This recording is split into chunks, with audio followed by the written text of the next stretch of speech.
Bismillahirrahmanirrahim. Alhamdulillahi Rabbil Alameen. Wa sallallahu wa sallam wa baraka ala nabiyyina Muhammad wa ala alihi wa sahbihi ajma'in. Allahumma la ilma lana illa ma 'allamtana innaka antal alimul hakim. Allahumma 'allimna ma yanfa'una wanfa'na bima 'allamtana wa zidna ilman ya rabbal alamin. Allahumma arzuqna al-ikhlasa fil aqwali wal a'mal. Allahumma ij'al amalana fi ridaka amin ya rabbal alamin. Alhamdulillah, this is our class number 26 in the explanation of the book Umdah Taalib of Sheikh Mansoor ibn Yunus al-Buhuti rahimahullah, and we have reached the chapter concerning fi ishratin nisaa babun fi ishratin nisaa, and we'll also cover the chapter on Khul. This chapter, it concerns the good companionship between the spouses. Ishratun nisaa, it simply means good companionship between the spouses, between the husband and the wife. The objective is to discuss what should exist between husband and wife in terms of affection, love, closeness, harmonious living together, mutual dealings in similar matters. After completing all the previous rulings concerning the proposal, khitbah, the aqd, marriage contract itself, also walima, the wedding feast, and so on, we now come to the married life itself, al-haya al-zawjiyah. The author rahimahullah, now he says yalzamu zawjaini al-ishratu bil ma'rufi. Yalzamu zawjaini al-ishratu bil ma'ruf. It is obligatory upon both the spouses to live together in kindness, al-ma'ruf. This is based on the statement of Allah in the Quran, wa ashiruhunna bil ma'ruf, and live with them in kindness. Al-ishratu bil ma'ruf, good companionship, it means mutual interaction and a shared life between two people. When someone says ashartu fulanan, it means I kept company with so and so. Ashartu fulanan, it means I kept company with so and so. It means I dealt with him. I lived alongside him and we interacted with one another. This is the meaning of ishra or ashara, the fail. Therefore, it is obligatory upon both spouses to treat each other with what is recognized as good and proper. Then he says, وَيَحْرُمُ مَطْلُ أَحَدِهِمَا الْآخَرُ يَحْرُمُ مَطْلُ أَحَدِهِمَا الْآخَرَ بِمَا يَلْزَمُهُ. It is also forbidden for either spouse to delay giving the other what is rightfully due. Matl, delay, it means postponing the fulfillment of someone's right. This is what al-matlu means. With regard to rights, two things are prohibited. Al-man'u, preventing the right altogether, completely denying the rights, it is also prohibited. Also prohibited is delaying the right, matlul haq. Both are unlawful. Therefore, it is forbidden for the husband to deprive his wife of her rights, and it is also forbidden for him to delay giving them to her. Likewise, it is forbidden for the wife to deprive her husband of his rights or to delay fulfilling them. Furthermore, he says, وَالتَّكَرُّهُ لِبَذْلِهِ وَيَلْزَمُ تَسْلِيمُ هُرَّةٍ يُؤْتَعُ مِثْلُهَا بِبَيْتِ زَوْجٍ إِنْ طَلَبَهَا وَلَمْ تَشْتَرِطْ دَارَهَا. So, furthermore, he says, rahimahullah, وَتَكَرُّهُ لِبَذْلِهِ وَيَلْزَمُ تَسْلِيمُ هُرَّةٍ يُؤْتَعُ مِثْلُهَا بِبَيْتِ زَوْجٍ. Furthermore, it is disliked and indeed it is blameworthy to fulfill the obligation while displaying resentment on or annoyance or dislike or displeasure. At-takarruh. In other words, even if he gives her what she deserves, likewise, if she gives her what he deserves, he and she should not do so in a manner that expresses irritation or contempt. For example, the wife's maintenance, nafaka, is obligatory upon the husband and it is her right. If he withholds it, yani completely denies it, the husband is sinful. If he delays it, matl, if he delays giving the maintenance to the wife, again he is sinful. Even if he gives it to her, even if he gives the maintenance to her, but in an offensive manner. For example, throwing the money at her or at her face while insulting or cursing her, or showing irritation and resentment, this is also prohibited because this is an obligation upon him, not a voluntary act of kindness. It is something which is obligatory upon him. Such behavior contradicts the statement of Allah, wa ashiruhunna bil ma'ruf. It goes against it. Then the author rahimahullah, he says, وَيَلْزَمُ تَسْلِيمُ هُرَّةٍ يُوتَعُ مِثْلُهَا بِبَيْتِ زَوْجٍ إِنْ طَلَبَهَا. It is obligatory to hand over a free woman who is physically capable of marital relationships to her husband in his home if he requests her. This means that once the marriage contract has been completed correctly and everything is in order, it becomes the husband's right to consummate the marriage. Therefore, delaying or preventing her from joining him without a valid reason is not permissible. So here he says hurratin, yalzamu taslimu hurratin. So when we say a free woman, it means this excludes a slave woman. Yani a slave woman, it is not obligatory that she should be handed over to the husband for full time 24 hours. Why? Because daytime she is required to serve her master, the Sayyid. So if someone marries a slave woman, he already knows that she still has rights owned to her master. Therefore, she is not handed over to him full time, as we'll explain later. The author Rahimahullah further clarifies this by saying, who is physically capable of marital intercourse? Yuta'u misluha. Yutahu misluha, who is physically capable of marital intercourse. If she is not capable, for example, because she is younger than 9 years old, this is the age after which a woman becomes capable of physical relationship. So if she is not capable, for example, because she's younger than 9 years old, or she is physically frail, weak, and she cannot be a physical relationship, then she is not handed over to husband for consummation. In Islam, marriage itself does not have a fixed minimum age. Yani marriage can be concluded at any age, even if the husband and the wife are infants. Marriage can be contracted. It has no minimum age. However, the permissibility of marriage does not automatically make physical relationship permissible. If physical relationship would harm her because of her young age or because of illness or sickness, then physical relationship is not allowed with her.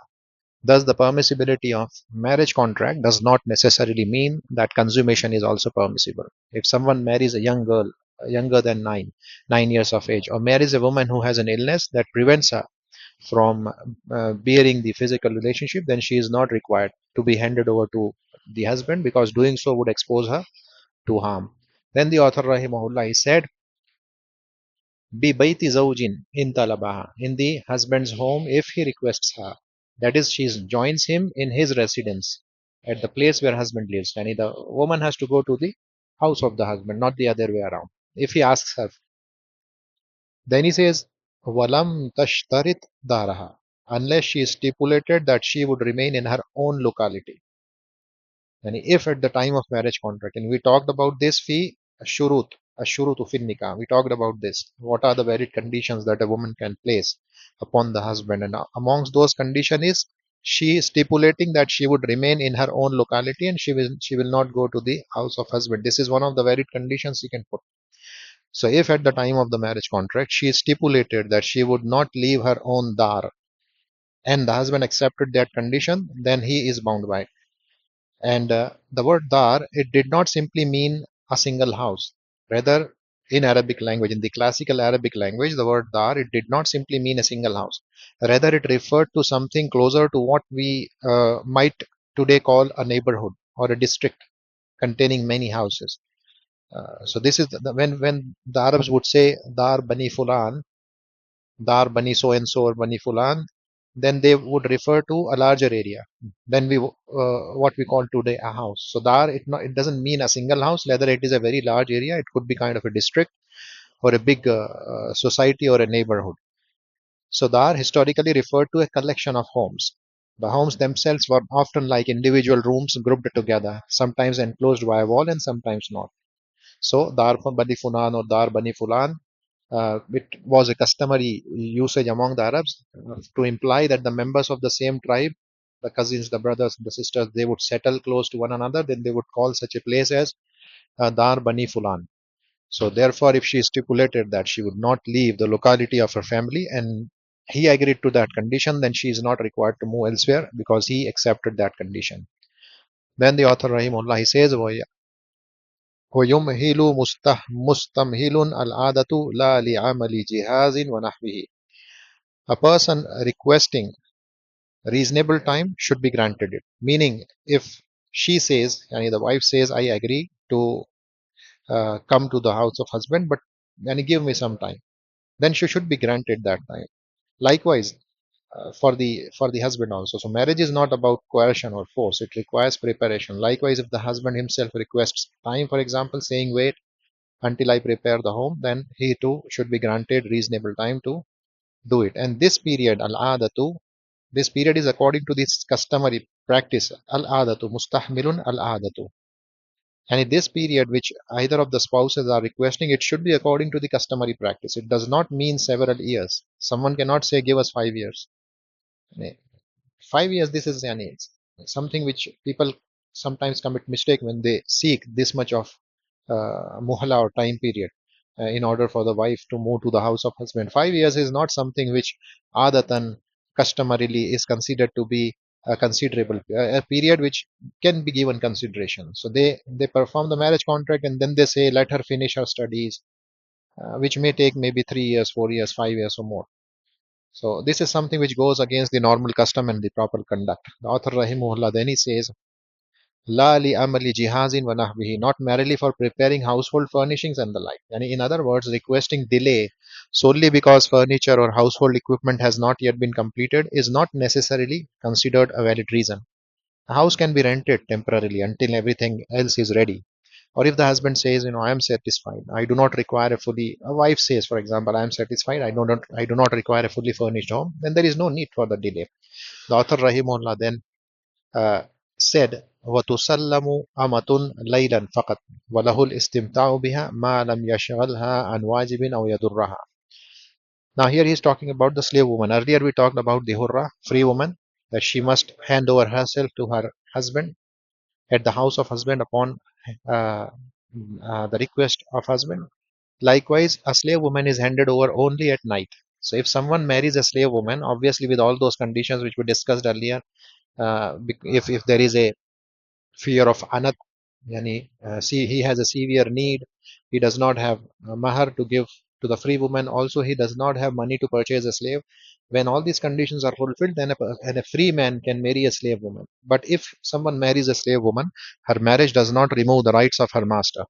Of course, once she marries, her master is no longer permitted to have physical relationships with her because she has become someone else's wife. Instead, she is treated similarly to a khadima, to a servant.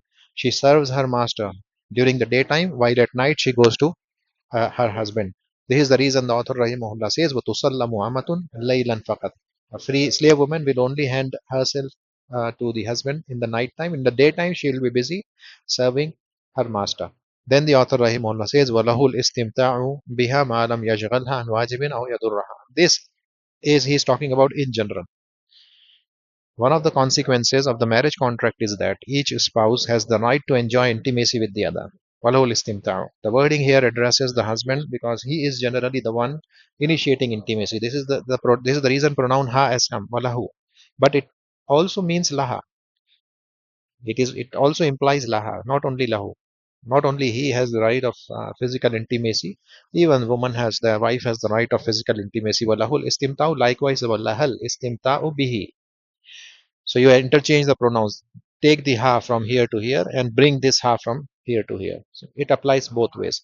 The wording here it addresses the husband because, as we said, he's the one who generally initiates intimacy. But this does not negate the wife's right to enjoy intimacy with her husband as well. The only restrictions upon intimacy between spouses are two, which are mentioned here. Number one, if it distracts her from an obligatory duty, from a wajib, or if it causes harm to her. This means that the basic principle is that every form of intimacy, every form what you can think of intimacy between the husband and the wife is permissible provided it does not involve something prohibited. Now, examples of prohibited intimacy include, like, for example, physical relationship during the menses, likewise, physical relationship through the anal area. Likewise, intimacy is prohibited if it causes neglect of an obligatory act of a wajib. For example, suppose the wife has not yet prayed Salatul Zuhr and only 15 minutes remain before Salatul Asr enters. She barely has enough time to perform wudu and pray. Now, in this case, it is forbidden for the husband to call her to bed because that would cause her to miss an obligation. And if he does so, then the principle applies that La ta'ata li makhluqin bimasiyati al-khaliq. There is no obedience to the creation in disobedience to the creator. So the wife must refuse him in that situation. This is the second condition. The first condition was it should not be something prohibited. The intimacy in istimta should not be in something which is prohibited. Number two, it should not be something which takes her away from the obligation. Third condition is that it must not cause harm. Apart from these three restrictions, every form of intimacy that one can think of between husband and wife is fundamentally permissible, provided it is not prohibited It is not harmful for her, or it is not something which is distracting her from an obligation. Then the author rahimahullah says, وَيَقُولُ إِنْ دَوَتَعٍ بِسْمِ اللَّهِ اللَّهُمَّ جَنِّبْنَا الشَّيْطَانَ وَجَنِّبِ الشَّيْطَانَ مَا رَزَقْتَنَا. This is the dua which is to be said by both. This application is well known and it is authentically established in the Sunnah. It is reported in Sahih al-Bukhari, Sahih Muslim from Ibn Abbas radiallahu anhu that the Prophet sallallahu alaihi wasallam he said, when one of you, when approaching his wife, says this dua, Allahumma, Bismillah, Allahumma jannibna shaitan, wa jannibi shaitana ma razaqtana. If he says this dua, then if a child is decreed for them from that union, shaitan will never harm that child. Now, does the wife also say this application or is it exclusive to the husband? Ibn Nasr, Ibn Nasrallah, rahimahullah, he mentioned in his marginal notes in the Hashia that the wife also says it. Also, Sheikh Al-Mar'i, the author of Dalil al-Taalib, also Ghayatul Muntaha, he also likewise stated definitively that the wife says this remembrance as well, and both of them, husband and wife, have to read this dua. The author Rahimullah then he says, Wallahu safaru bihurratin lam tashtarit baladaha. And husband may travel with his free wife unless she stipulated that she would remain in her own town. Among the husband's rights is that he may travel with his wife, provided the travel is safe and she did not. Yani the wife did not stipulate in the marriage contract that she would not leave her town. If she has stipulated, if she has not made such a condition, then she is required to obey her husband and travel with him. But if she has stipulated a condition that I will not move out or leave my town, in this case, and if the husband has agreed to that condition, then the husband cannot force her to travel with him on the journey. The author rahimahullah then he says وَيَحْرُمُ وَطْءٌ فِي حَيْضٍ وَدُبُرٍ وَلَهُ إِجْبَارُهَا عَلَى غُسْلِ حَيْضٍ وَجَنَابَةٍ وَأَخْذِ مَا يُعَافُ مِنْ شَعْرٍ وَنَحْوِهِ. The author rahimahullah he says وَيَحْرُمُ وَطْءٌ فِي حَيْضٍ وَدُبُرٍ. Now these are those two prohibited things which we talked earlier, that what is prohibited to be done as a form of intimacy. So he says it is haram, it is prohibited to do physical relationship in her menses, when she is in her menses. Also, from the anal area, it is prohibited to have intimacy or relationship with her for these two things. This is based on the statement of Allah in the Quran, فَاعْتَزِلُوا النِّسَاءَ فِي الْمَهِيدِ. So keep away from the women during their menses. Also, Prophet ﷺ, he said, إِنَّ اللَّهَ لَا يَسْتَحِي مِنَ الْحَقِّ لَا تَأْتُوا النِّسَاءَ فِي أَدْبَارِهِنَّ. When this act is considered to be among major sins. Also, if somebody has a relationship with his wife during the menses, then there is a kafara also. According to the Hanabila rahimahumullah, there is a kafara expiation to be paid, half a dinar or 1 dinar.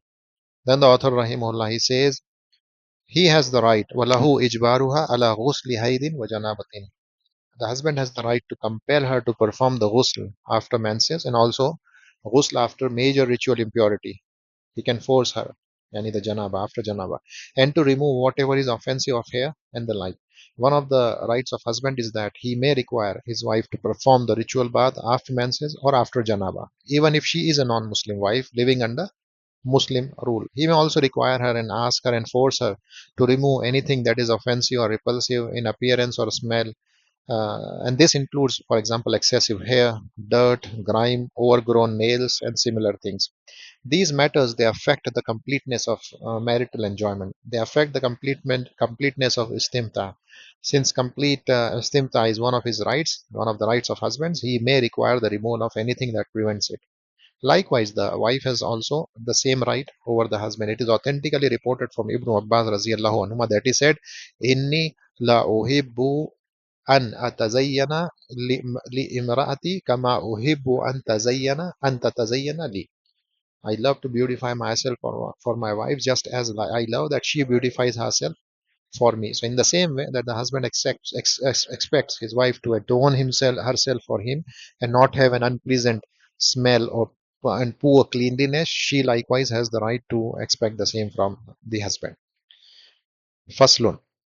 يلزم بطلب مبيت ليلة من 40 عند حرة ومن 7 عند أمة وله الانفراد في الباقي. Chapter. The husband is, this is regarding the overnight stay, mabit, the overnight stay with the wife. Here he says yalzamu bitalbin mabitu laylatin min arba'in inda hurratin. The husband is obligated upon the wife's request to spend one night out of every four with a free wife and one night out of every seven with a slave wife. So this issue is concerning the overnight stay, mabit. The overnight stay is one of the wife's rights. It is obligatory upon the husband to spend the night with her. What is meant is that the husband stays the night with her. If a husband decides that he will not sleep at his wife's home and merely chooses not to spend the night with her, it should be understood that spending the night, and also it should be understood that spending the night does not necessarily entail physical relationship. Rather, it simply means being present with her. Staying the night doesn't mean physical relationship, it only means staying with her. But does the wife have the right to compel him to do so? Yani if the husband says, no, I will not spend the night with at the wife's home, I will not spend the night. I merely choose not to spend the night. In this case, does the wife have the right to compel him to do this or not? And if he says, I don't want to, I want to stay at my, for example, farm or somewhere else with my friends, or whenever I feel like I will come back. Is this permissible according to the Sharia? The answer is if the wife is not pleased with that, then it is unlawful for the husband to do so. So, what is permissible for him? He may spend 3 nights out of every four away from her. Therefore, he is required to spend one night out of every 4 nights with this wife. This is what he can be legally compelled to do. Yani the wife can compel him to spend one out of 4 nights with 4 nights with her. One out of four. The remaining 3 nights, it is up to the husband. He can spend wherever he wishes, but one night out of four, she is entitled to it.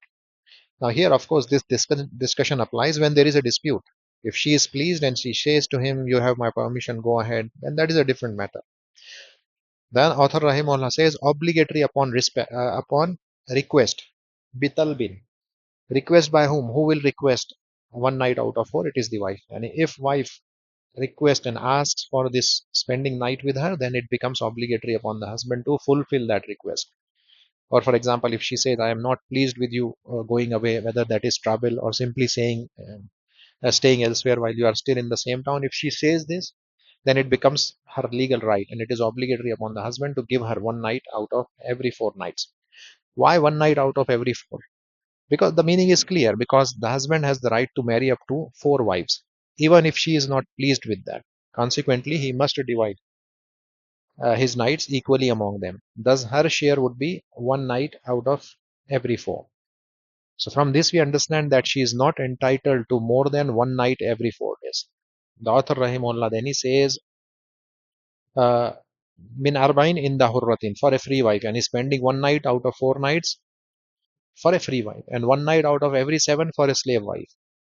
You know, if a man were married to a slave woman, and he is married to one slave woman and he is married to three free women, then each free wife would receive 2 nights, and while the slave wife would receive one night, because the slave wife's share is half that of a free wife. Slave wife share is half that of a free wife. So if he has one slave woman as his wife, then one night for her and double of it is for the remaining three wives. So it would be 2 nights plus 2 nights plus 2 nights plus one night. So in total 7 days. So the slave woman will have one out of 7 nights. This is how it comes out to be one out of 7 nights. ومن سبع يعني الليلة مبيت ليلة من سبع in the amatin. So therefore, he spends the night with her accordingly. The author Rahimullah then he says, Walahul infiradu fil baqi. He may remain alone during the remaining nights. And if he wishes to spend the remaining nights by himself, that is his right. And this is the right of husband. Woman cannot force. However, if he has four wives, then he would have no remaining nights to himself. Because every wife has her allotted night unless one of them voluntarily gives up her turn. This is regarding the obligatory overnight stay. In other words, it is her right that he be present with her during the night unless she permits otherwise. And there is another matter in addition to overnight stay, namely physical relationship. Is he obligated to have physical relationship with her or not? The author rahimahullah, he says, وَيَلْزَمُهُ وَطْءٌ إِنْ قَدَرَ كُلَّ ثُلُثِ سَنَةٍ مَرَّةً. This is the bare minimum time he has mentioned for physical relationship, the bare minimum which is required. He says he is obligated, yani the husband is obligated if he is capable in qadara to have physical relationship once every third of a year, yani every 4 months once. This is the minimum. Once every 4 months is the right of woman. This is the minimum obligatory amount. Beyond that, the matter depends on other circumstances.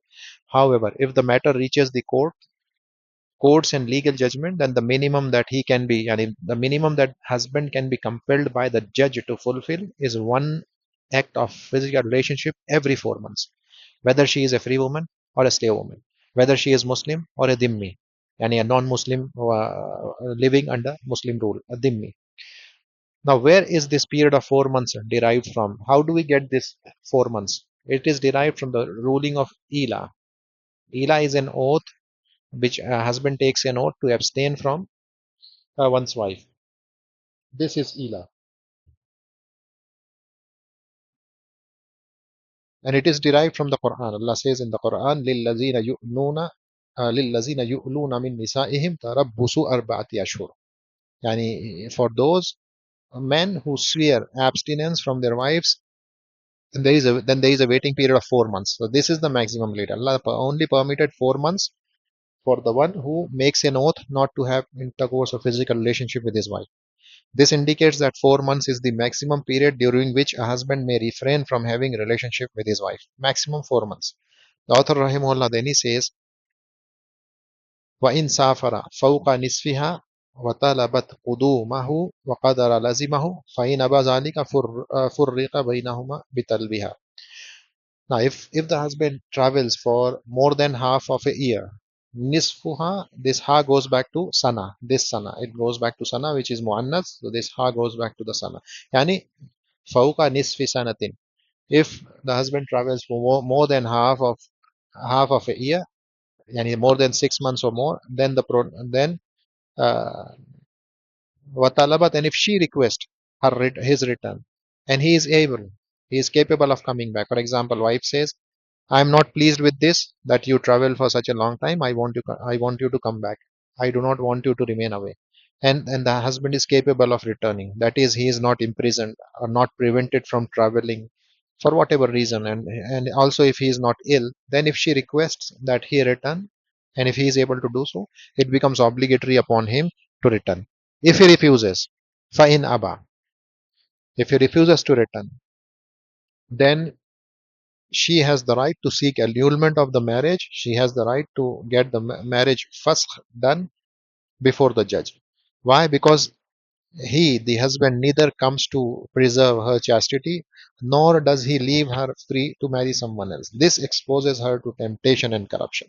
Therefore, if she requests his return and he is able, then it becomes obligatory upon him. The author Rahimahullah. But if he is not able, for whatever circumstances, for visa problem or for whatever, if he is sick or there are some restrictions being placed to cross border movements, in this case all of these come under the category of inability of the husband to travel, then in that case she cannot seek annulment of the marriage.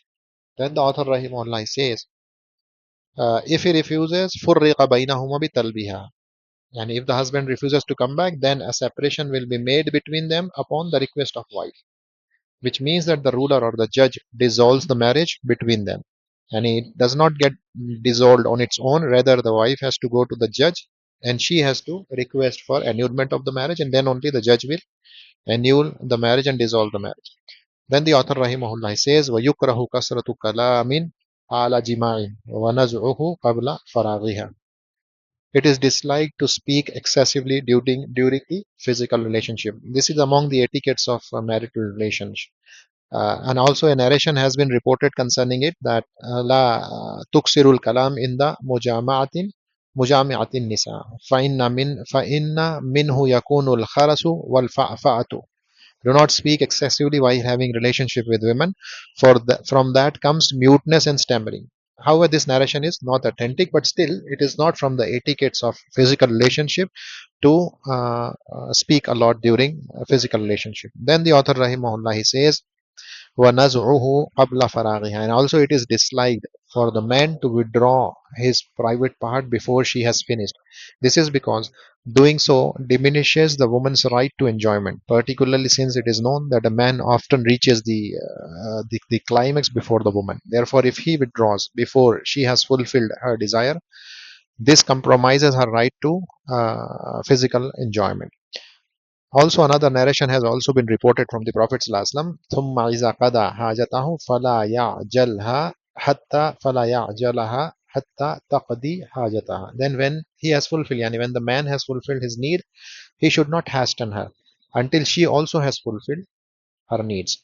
Then the author rahimahullah says, وَيَحْرُمُ جَمْعُ زَوْجَتَيْنِ فَأَكْثَرْ بِمَسْكَنٍ بِغَيْرِ رِضَاهُمَا. It is prohibited to house two or more wives together in one dwelling without their consent. If a man has more than one wife, it is unlawful for him to place them together in the same home. Now, what is meant by the same home is a residence in which the living facilities are shared. That includes, for example, there is only one bedroom, there is only one kitchen, there is only one bathroom, there is only one living area. In this case, it will be shared. These facilities are shared facilities. So they should not live together sharing these common facilities. However, if they live in the same building, but each has her own separate living facilities, each one has her own bedroom, own kitchen, own bathroom, own living area, then this is not considered housing them together in one dwelling, even if they are in the same building. Thus, what is intended by the word dwelling maskan is a shared facility. If each wife has her own independent room containing everything she needs, and the other wife likewise has her own completely independent facilities, then this is not regarded as housing them together in one dwelling, even if they are living in one same common building. The wisdom behind this prohibition is that living together in this way it causes harm, it provokes disputes, it leads to conflict because of the ghaira, the jealousy that naturally arises between the co-wives. Then the author rahimahullah he says, وَلَهُ مَنْعُهَا مِنْ خُرُوجٍ وَسُنَّ إِذْنِهِ وَسُنَّ إِذْنِهِ إِنْ مَرِضَ مَحْرَمُهَا. He has the right, yani the husband has the right to prevent her from leaving the house, and it is recommended, sunnah, it is masnoon, sunnah for him, yani for the husband, to permit her if one of sunnah is nuhu in marida mahramuha, yani to permit her if one of her mahrams become ill or dies. Yani among the husband's rights is that the wife does not leave the house of the husband except with his permission. Therefore, he has the right to prevent her from leaving the house, and it is unlawful for her to leave without his permission except in case of necessity. However, it is recommended that the husband grant her permission if there is a genuine need, such as when one of her mahrams, for example, her brother, her uncle, her father, or another close relative, if becomes ill, if such a close relative from amongst the mahram of this woman becomes ill, or if one of them dies, the husband it is recommended for the husband to grant her permission to leave so that she can attend the funeral of this mahram. Then the author rahimahullah says, in mata walahu man uha min min rada'i waladiha min ghairihi illa li daruratihi. Also, he has the right to prevent her from breastfeeding a child from another husband unless there is a necessity. And if this woman has a infant child from a previous husband, if this woman has an infant child from a previous husband, then the current husband has the right to prevent her from breastfeeding that child unless there is a genuine necessity. For example, what is this genuine necessity? Illa li daruratihi. What is genuine necessity is, for example, if the child refuses every source of milk except his mother's breast, then in that case, the husband has no right to prevent her. Why? Because preventing her would harm the child. The reason the husband has this right of preventing the wife from breastfeeding her own child is that this breastfeeding reduces the husband's right to marital enjoyment, whether because of the time required for nursing or because it affects the woman's strength and health and other similar consideration, because breastfeeding it weakens the woman. So if the woman is weakened, she will not be able to fulfill the right of the husband. This is the reason the Sharia has given this permission to husband, or this permission to husband to not allow the wife to breastfeed her own child. But if that affects the child itself, then no. Therefore, if there is an alternative, the husband has the right to say no, let the alternative. And if there are women who can breastfeed the child, other woman, by taking even some money, then the woman should ask the alternative to feed the child. However, if there is no alternative, then it is no longer his choice, because preventing her in such a case may lead to harm to the child. Then the author says, Li daruratihi. As we said, the darura is if there are no alternatives available, there is nothing available, the child is not accepting the milk of any other woman. In this case, the husband has he does not have the right to prevent this woman from breastfeeding her own child. Faslun. وعليه تسوية بين زوجاته في قسم وعماده الليل وسن في وطء. Now this chapter is concerning equal division between wives if a person has more than one wife. So he says he must treat his wives equally in division, qasm, and its foundation is the night. And if a man has more than one wife, there are additional rulings that he must know. One of the most important of these is the division, qasam. Division means that he gives each wife her right to overnight stay and to his presence in her life. This is obligatory.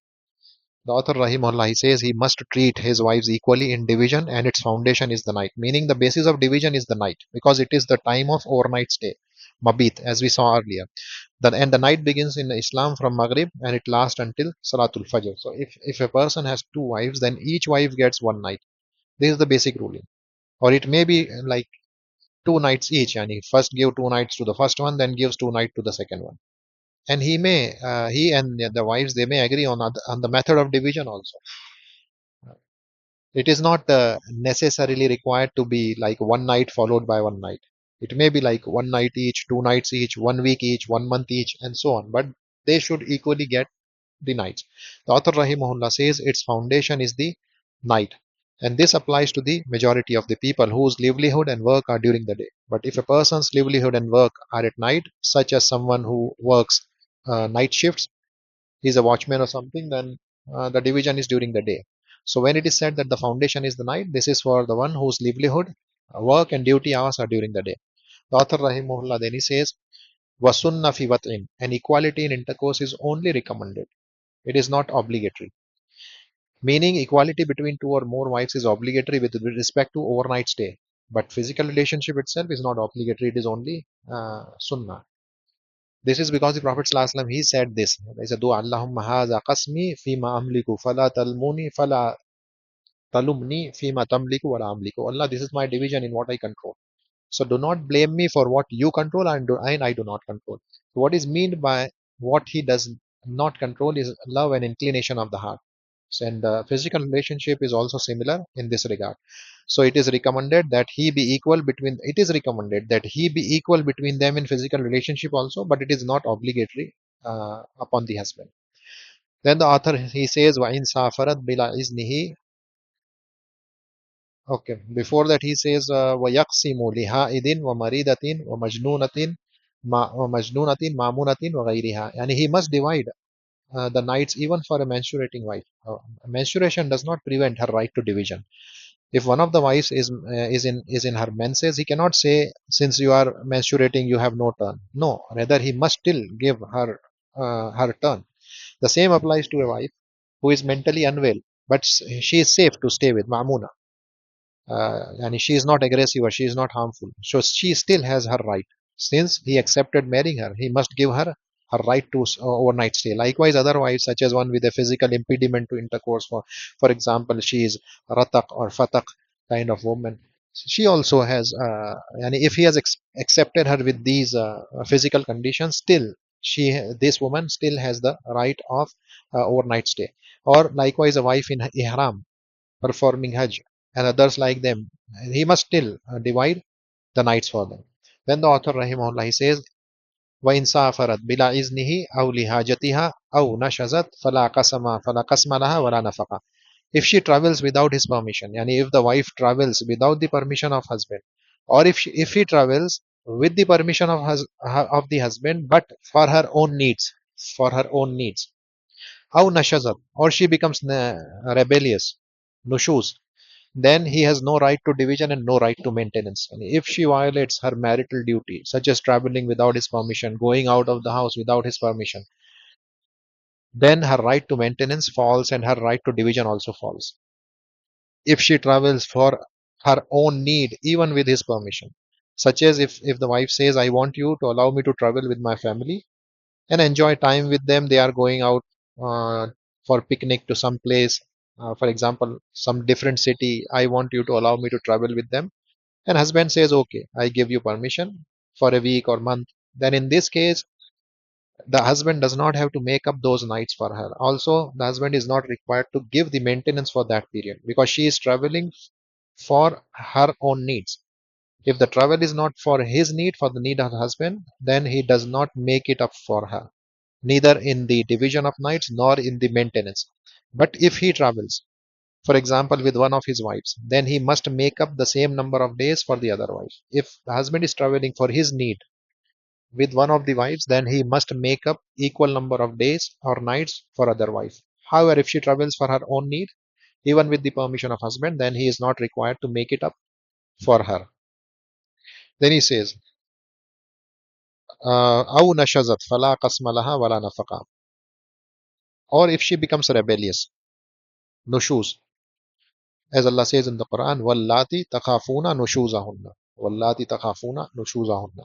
And those women from whom you fear nushuz, rebellion, disobedience. Here, nushuz, it means rising above, buruz, or defiance, to become disobedient to the husband. So, in this context, it means that she has gone out of his obedience, she has rebelled, she has refused to obey him. If she becomes nushuz, rebellious, then she has no right to division and no right to maintenance. Then author rahimahullah says, "Walaha hibatu qasmiha li darratiha biiznihi." She may gift her turn to her co-wife with his permission, meaning she owns that night. So she may gift her night to her co-wife. She may say, I excuse you from my night. If he has more than one wife, then she may choose whichever co-wife she wants. This is like what Sauda bint Zam'a radiallahu anha did when she gifted her night to Aisha radiallahu anha. Then the author rahimahullah says she may gift her division to her co-wife with his permission, and he may assign it to whomever he wishes. Walahu yaj'aluhu liman sha'a. And she may choose, or she may also say to him, yani, you can give this one night to whoever or whichever of wife you wish to. Then the author rahimahullah says, "Walahar ruju'u fil mustaqbal." And she has the right to take it back in the future. To take this right back in the future, meaning if she gives up her right to overnight stay now, today, then that does not mean she is bound by that waiver forever. Whenever she later says, no, I want my turn, and he must return it to her because she has not waived a right that has not yet arrived. She only waived the current right. As for future nights, they have not yet come, and therefore she has not waived them. And thus, if she asks for it later, it should be restored back to her.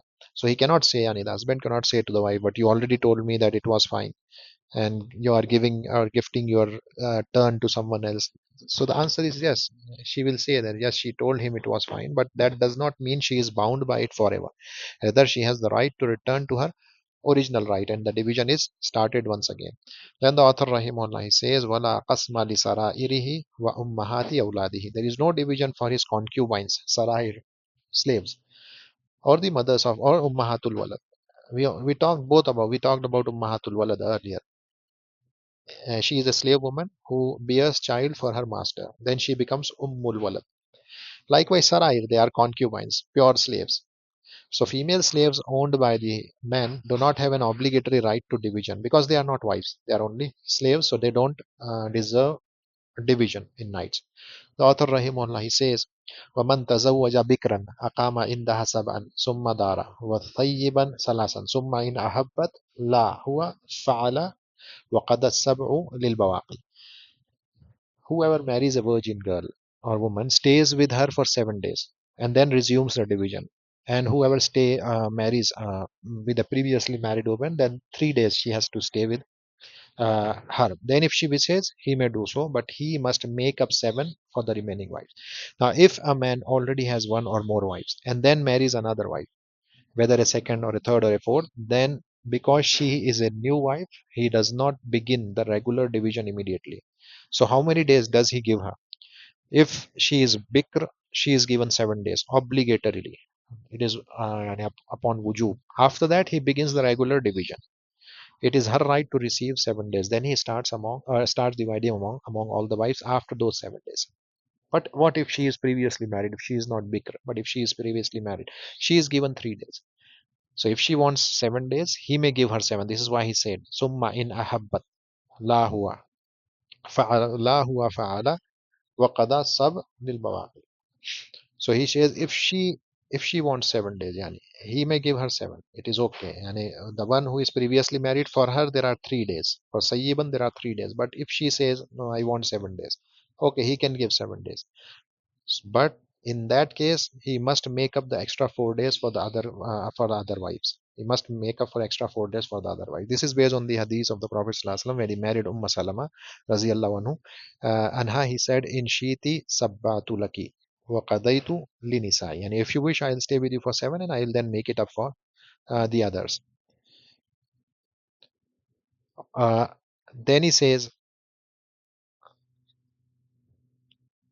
okay, then he says, La huwa fa'ala wa qad sabu lil bawaqi, as we said. But if he does that, if he gives seven to the Sayyiban, in that case, the remaining 4 nights, he will have to make up for the remaining wife. Then the author Rahimullah says, وَمَتَى زَهَرَ مِنْهَا أَمَارَةُ نُشُوزِهَا بِأَنْ لَمْ تُجِبْهُ لِاسْتِمْتَاعٍ أو أجابته متبرمة أو متكرهة وعزها.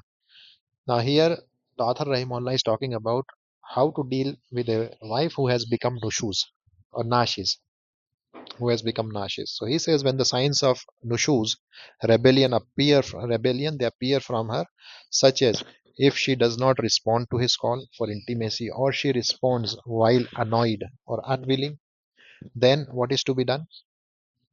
He says wa'azaha, and this is following the ayah of the Quran. This is according to the ayah of the Quran in Surah An-Nisa. وَاللَّاتِ تَخَافُونَ نُشُوزَهُنَّ فَعِيذُوهُنَّ وَاهْجُرُوهُنَّ فِي الْمَضَاجِعِ وَاضْرِبُوهُنَّ فَإِنْ أَطَاعْنَكُمْ فَلَا تَبْغُوا عَلَيْهِنَّ سَبِيلًا, in Surah An-Nisa.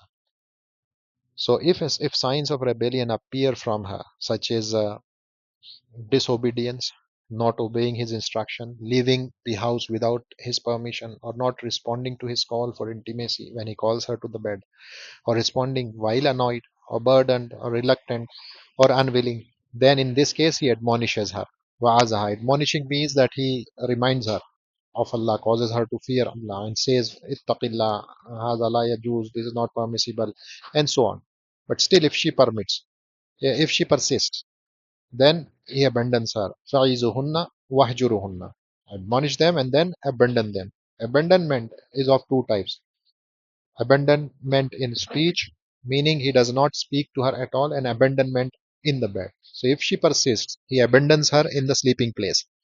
Now, what does in the sleeping place means? It means that he sleeps in one room and she sleeps in another room. Totally separate the bed. This is the meaning of abandon them in beds. And this is open-ended. So he may abandon her in the bed as he sees fit, even if it for 15 days, 1 month, 2 months, doesn't matter. But as for speech, abandonment in speech, it must not exceed 3 days, because of the explicit statement of Rasulullah SAW concerning it, that no Muslim should abandon his fellow Muslim for more than 3 days. The author Rahimullah then he says, if she persists, he abandons her in the bed for as long as he wishes, and in speech for 3 days. Al Kalam, then he says, Wafi, see, Fain Asarrat Hajaraha fil Majja'i Masha'a, as long as he wishes. So he can abandon her in bed for as long as he wishes, until she comes back to senses. But fil Kalam Salasata Ayyam. But if abandonment in speech is only for 3 days. Because as we said, it is because of the hadith of Rasulullah Sallallahu La yahillu li muslimin an yahjura akhahu fawqa salasati ayyamin. Then he says, if she persists, and even after this, she does not come to her senses, even when he has separated himself from her, still if she does not come to her senses, fa'in asarrat, if she persists, darabaha ghayra mubarrah, then he strikes her in a non-severe manner. A strike, mubarrah, ghair mubarrah, it means a strike that is not harsh or that is not severe. This is because of the statement of the Prophet ﷺ, La yajlid ahadukum imra'atahu jald al-abdi summa yudaji'uha fi akhiril yawm. None of you should lash his wife as a slave is lashed, then later sleep with her at the end of the day. So this striking is only disciplinary. It is not a violent abuse. It is not recommended and it is not something sought or desired. The Prophet ﷺ never struck a woman at all. His hand never struck a woman or a child. Rather, he said about those who strike their women, Laisa ulaika bi khiyarikum. So, with this, the chapter on ishratun nisaa has come to an end. Now we begin the chapter concerning Khul, Babul Khul'i. So, after the author Rahimahullah, he finished explaining the rulings related to marriage. Now he began discussing the rulings of separation between spouses. Either it could be through Khul or Talaq and similar matters, as we'll see. So, he began with Khul. And this Khul is the separation of a wife from her husband in exchange for compensation. In exchange for compensation bi'iwadin, using specific prescribed wording. The basis for it is the statement of Allah in the Quran, وَلَا تَعْدُلُوهُنَّ لِتَذْهَبُوا بِبَعْدِ مَا آتَيْتُمُهُنَّ إِلَّا أَن يَأْتِينَ بِفَاحِشَةٍ مُبَيِّنَةٍ. Do not make things difficult for them in order to take back part of what you gave them unless they commit a clear immorality. Meaning, in that situation, there is no harm. If they commit immorality, then there is no harm in taking back some of what was given to them. He said, وَيَسِهُ مِمَّنْ يَسِهُ طَلَاقُهُ. It is valid from anyone whose divorce is valid. And khul is valid from anyone whose divorce is legally valid. Namely, a person who has reached the age of discernment and he is sane. The one who has reached who is mumayyiz and who is aqil. So, if his talaq is valid, his khul is also valid. Then he says, وَبَذْلُ عِوَدِهِ مِمَّنْ سَهَّ تَبَرُّؤُهُ. Likewise, the compensation may be offered by anyone whose voluntary financial disposal is legally valid, whether it is the wife herself or another person acting on her behalf. The person whose voluntary financial disposal is valid is a free, legally competent. He is mukallaf, he is aqil, baligh, hur, rashid person who is not under financial restriction, who is not under hajr. Whether the compensation is paid by the wife herself or by someone else, both are valid. He said, Yani who will pay this evers, who will pay this exchange, who will pay this, uh, the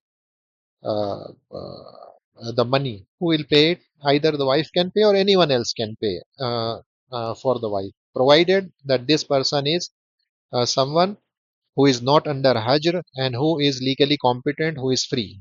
Such a person can pay on behalf of the wife, or if the wife herself is Rashid and free, he can, or if she is not under financial restriction Hajr, then she can pay the this avas to the husband. Then he says, Min zawjatin wa ajnabin wa yukrahu bila hajatin.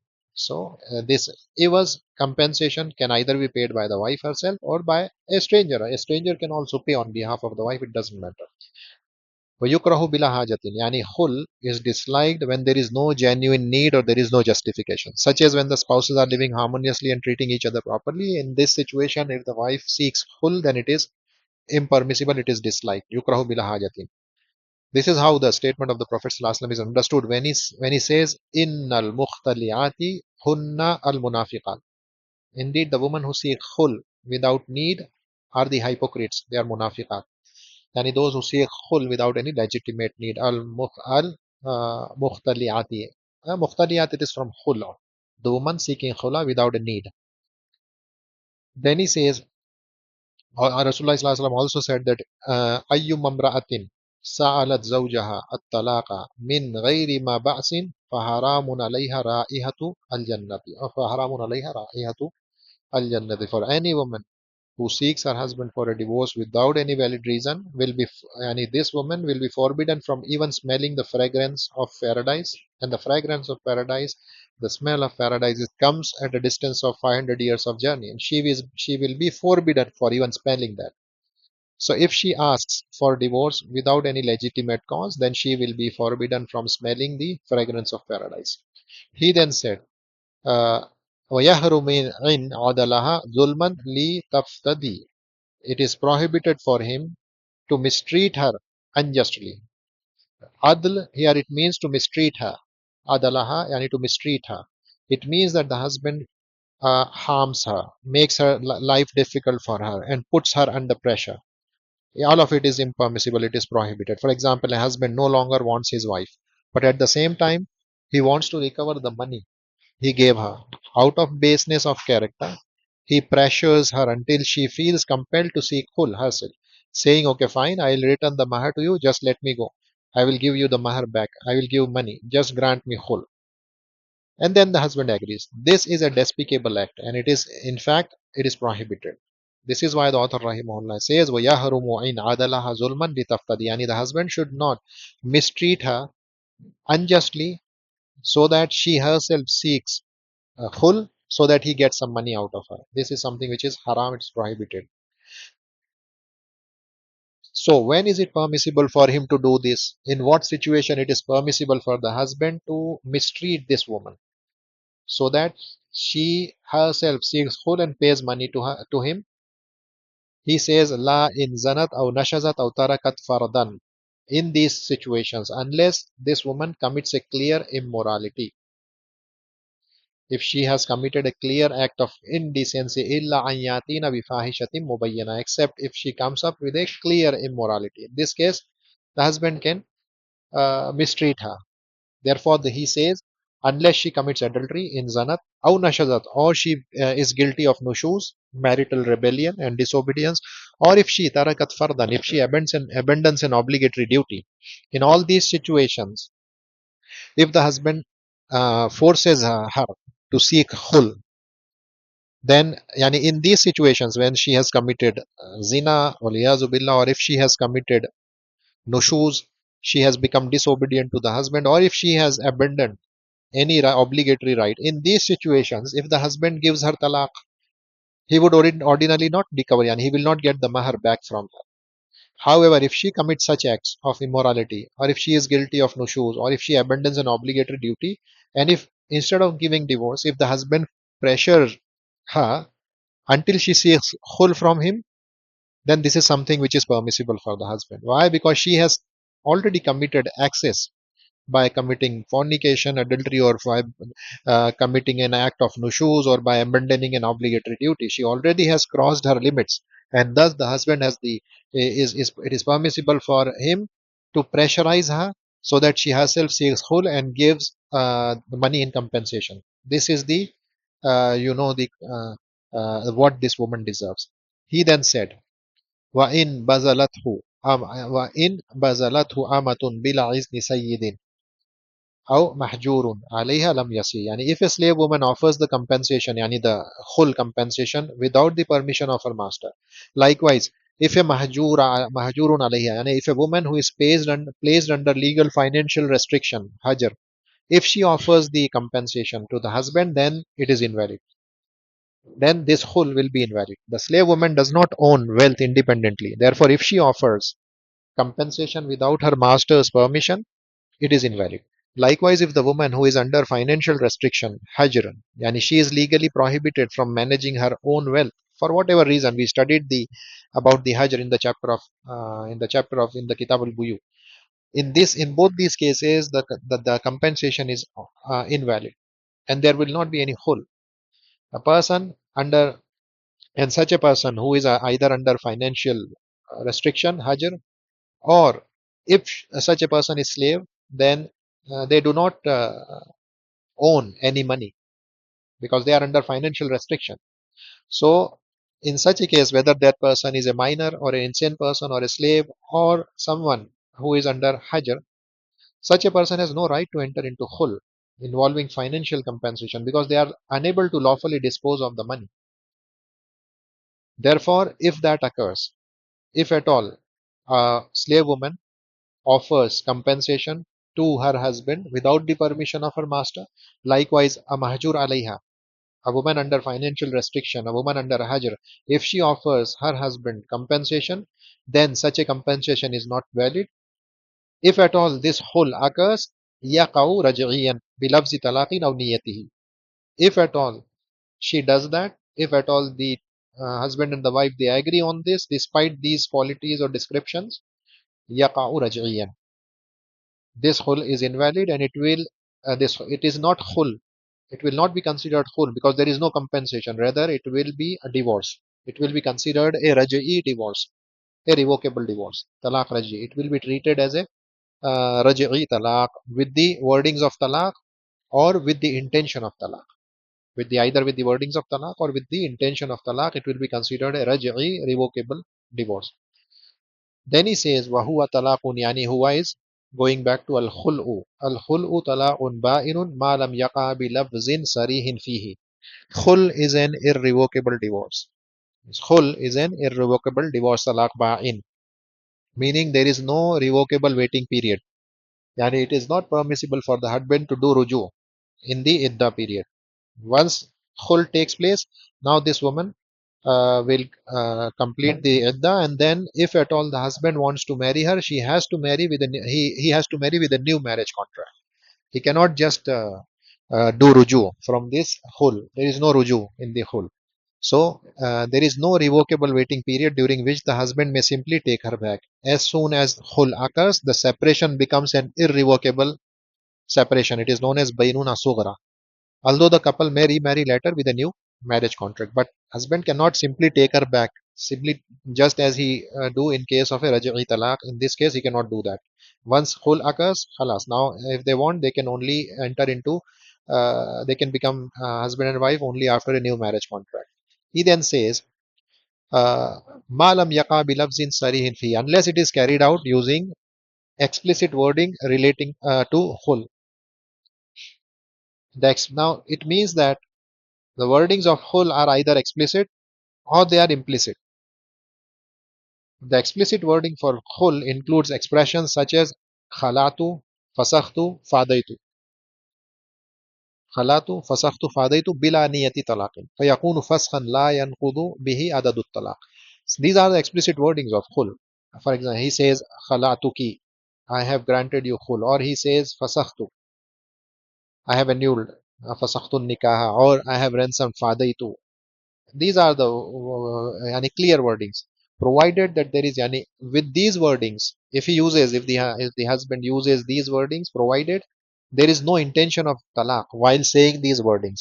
If he does not have the intention of talaq while saying these wordings, khalatu, fasakhtu, fadaitu, then it will be considered a fasakh.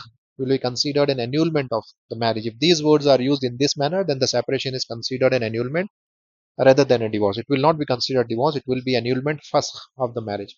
Now, what benefit or what practical or fiqhi benefit is derived out of this understanding?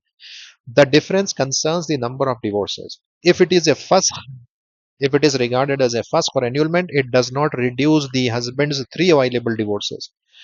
But if it is regarded as a divorce, then one of the three divorces is counted.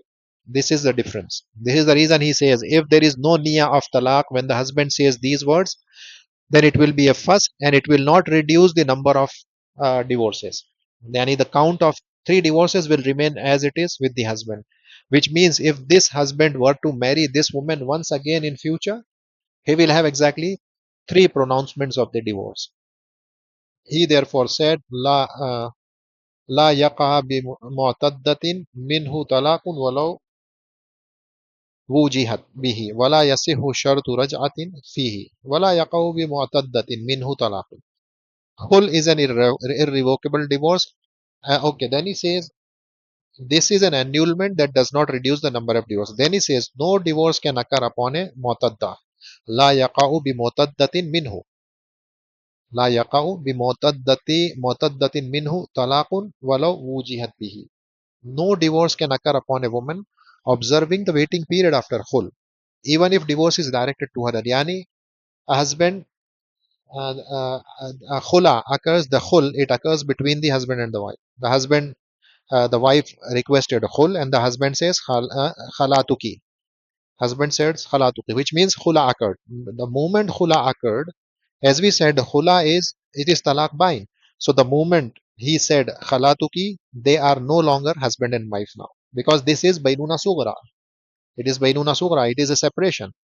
So they got separated. She is only observing the idda, which again it varies as will come later. Either one man says or three man says. It depends. There is a scholarly dispute in the idda period for a woman or makhlu'a. But he says wala yaqaha bi mutaddatin, which means that now this woman is in her idda. Now the man, if he says to this woman who he has separated from now based on khul, if he says to this woman, I divorce you, Will that divorce be counted? The answer is no. La yaqa bi mu'taddatin. Why? Because this woman is no longer his wife anymore. So this divorce has no legal effect because divorce only applies to one's wife or to a woman in a revocable waiting period after the divorce. Yeah, a man can say anti talib to a woman who is in raj'i, talaq raj'i.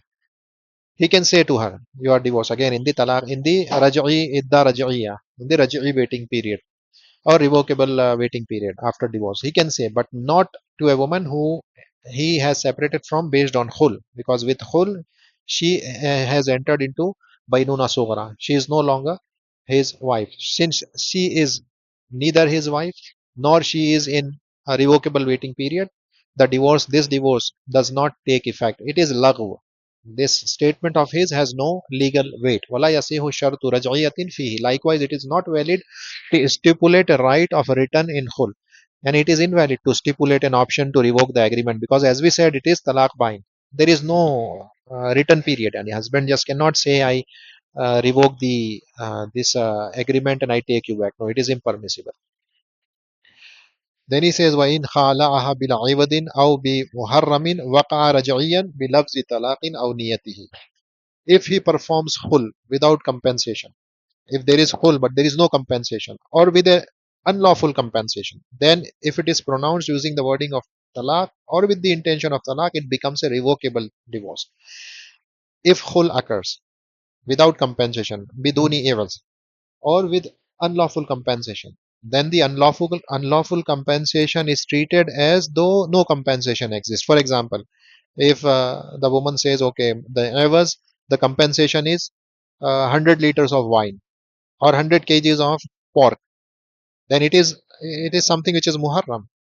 So, wine is muharram, prohibited. Likewise, the pork, the swine meat, it is muharram. So, though there is an avaz, but this avaz is as though it does not exist. It does not exist, which means that there is a khula without avaz. If there is a khula without avaz, either with the word of talaq or with the intention of talaq, then it will be a revocable divorce. It will not be considered a khul, because for khul to be considered, it must be with some avaz. If it is without avaz, either with the wording of talaq or with the intention of talaq, then it will be considered a raj'i talaq. It will be considered a raj'i talaq, revocable divorce, and not khul. This is because in contracts and transactions, what matters are the meanings, maqasid and mabani, not alfaz wal ma'ani, not merely the words and the forms. He then said, it is disliked, وَيُكْرَهُ أَخْذُهُ مِنْهَا أَكْثَرَ مِمَّا أَتَاهَا. It is disliked for the man to take more from her than what he originally gave her. Yani, it is disliked for him to take compensation exceeding the amount of mahar. He can up to mahar, it is okay. If he seeks more than the mahar, then it is disliked. It is makruh. Then he says, وَيَصِيهُ بِمَجْهُولٍ بِنَفَقَةِ عِدَّةٍ مِنْ حَامِلٍ. It is valid even if the compensation is unknown. وَيَصِيهُ بِمَجْهُولٍ. For example, if the wife says, and also, yani majhulin means something which is unknown. Yasihu bi majhulin. Yani khul taking place in exchange of whatever is in this bag, whatever is in this box. It is permissible, though it is unknown, it is majhul, still it is permissible here. Likewise, he says, "Wabi nafaqati iddatin min hamil." Likewise, it is valid if the compensation consists of the maintenance due during the waiting period of a pregnant woman. For example, if the wife says, and she is pregnant, and we know that if the woman is pregnant and if the husband uh, divorces her, or if khula occurs during the situation when the woman is pregnant, then the idda is until she delivers the baby.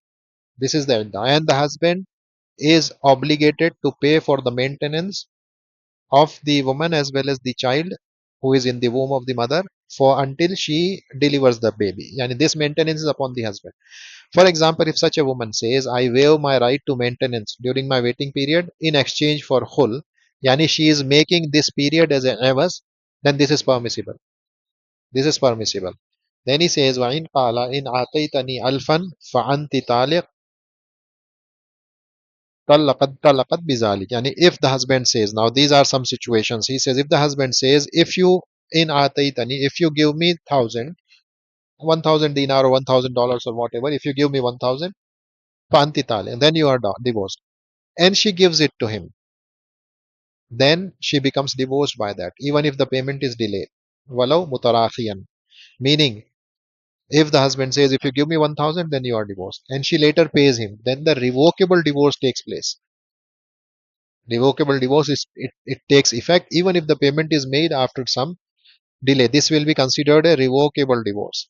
He then said, if she says, wa in qalat, yani here not the husband, here the wife is saying, ikhli'ni aw talliqni bi alfin fafa'al fafa'al banat wastahaqqaha. But here earlier case husband said, if you give me 1,000, then you are divorced. So the here wordings are divorce, panti tali. So the wordings it takes precedence. So there, even though she has given 1,000, it will still be considered a talaq, a revocable talaq, because the wordings matter. The wordings they matter. Here he says, wa in qalat. Now here the woman is saying, give me khul or divorce me, aw talliqni, in exchange for 1,000. And the husband does it.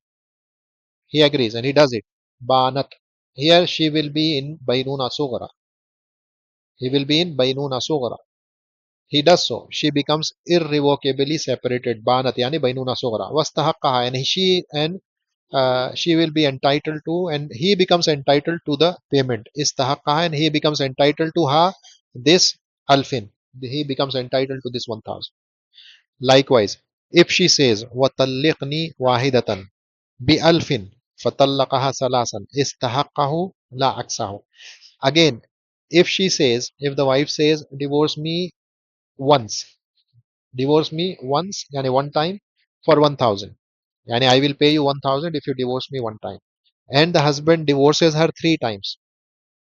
Then the husband is entitled to 1,000. Husband is entitled. Why? Because he fulfilled what she requested. In fact, he exceeded. So he is entitled to 1,000.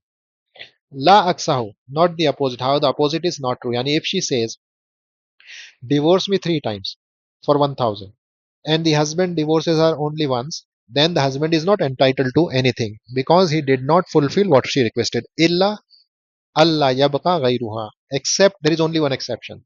That is, if only one divorce remains. For example, this husband has already pronounced two divorces before. This husband has already pronounced two divorces before, which means only one is left. Now the wife says, divorce me three times, and husband divorces her once. So with this one divorce, the wife will become bain. He will become bain. He will simply go into bainuna kubra this time now. He, even though he divorces her once. So by one divorce, he has completed the three divorce, including the first two.